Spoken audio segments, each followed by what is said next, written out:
ته بیا نه دي پېژړلي اوس د سپلګې ذمهوارو دای وي د زون ذمهوار خو خود دای وي خو په دغه د سپلګې په کوم شي چې د بدامنۍ په نوم باندې د میږي امره تکلیف یوه کس ته ورسي دغه کرنل د دغه 44 اف اف کرنل نه وي موږ په پښتانه کې دا وي خبره ده چې میږ د خبرې خال کې میږ د جرګې خال کې میږ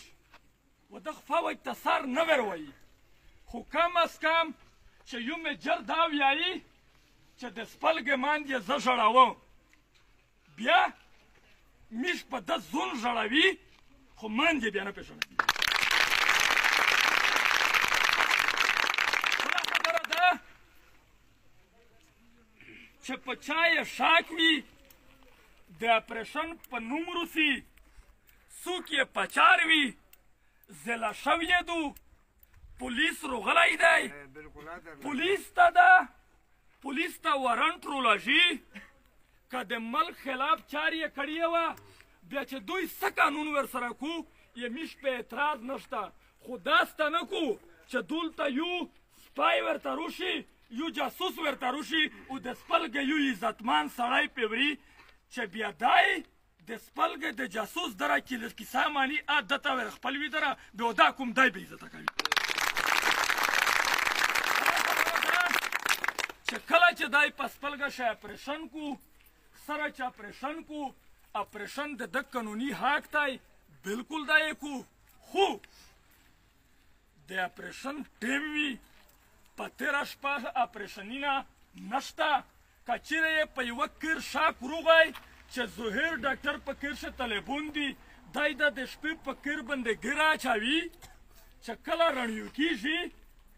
طالب د ده د کیر نه وځي نه چې کله رڼیو کېږي یا کلی مشر ملک یا خپل پردی د ورغوړي چې روشه زه دا کیر کسم مشر ورسره وي دی د کیر اپریشن کو دغه نه بغیر دا یې نه منه چې دی د شپې خلته په دیوالي نه وروړي بله خبره ده چې دا یې منلی دو چې په کوم ځای موته دماکارو وشي زه و نه ټول کلی راوبوسم نه و ټول کلی ورم خو د شرم خبره دا دو چې دا دی هر وخت دا کیسې موته وي اوس کوم مشوره وکړې مشرونه خبره راوړېدو میش په دغه سپلګه شوي ډیلي لا پیکاڼو په دغه سپلګه شوي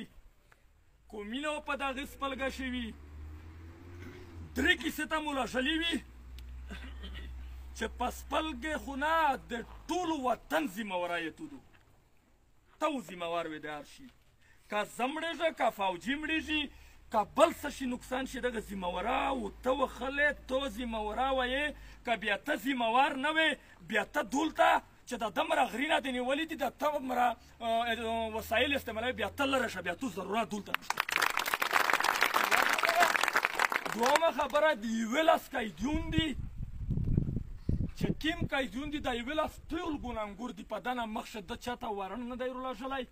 نه مخشه دغه کسون ده نیول خو د یوې لاس میږي چې په ګناه دي خو بیا هم که د مشرونه تسلي شوله چې دا ګناهګور دي